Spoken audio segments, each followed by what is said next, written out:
अच्छा अच्छा Angika recording studio Rupauli Purnia Bihar.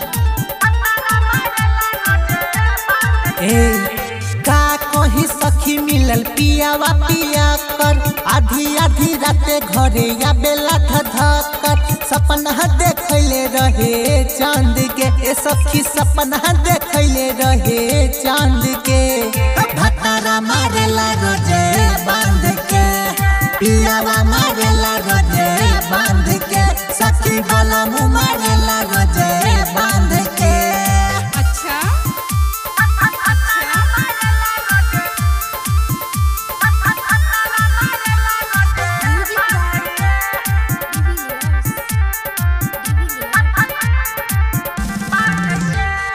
कबो न शॉपिंग करावेला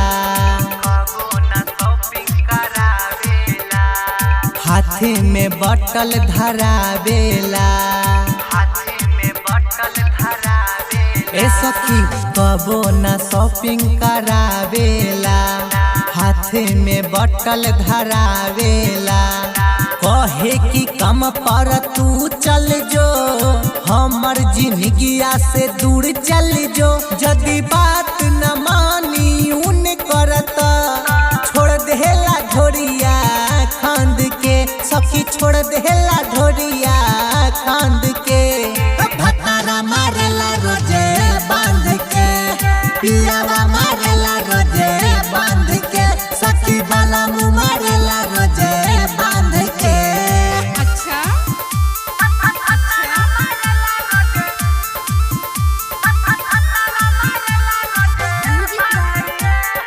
अंगिका रिकॉर्डिंग स्टूडियो रुपौली पूर्णिया बिहार। के बूझी हमर परेशानी के देवरो त छोड़ देला जानी के ये सखी के बूझी हमर परेशानी के देवरो त छोड़ देला जानी के तू ही बताव कहाँ जाई हो देला दर्द अहमाई हो एगो रौशन बाटे कहेला अपना उहो झखर देला मंद के सखी उहो झखर देला मंद के भतारा मारेला रोजे बांध के पियावा मारेला रोजे बांध के सखी वाला मुँह मारेला रोजे बांध के। अच्छा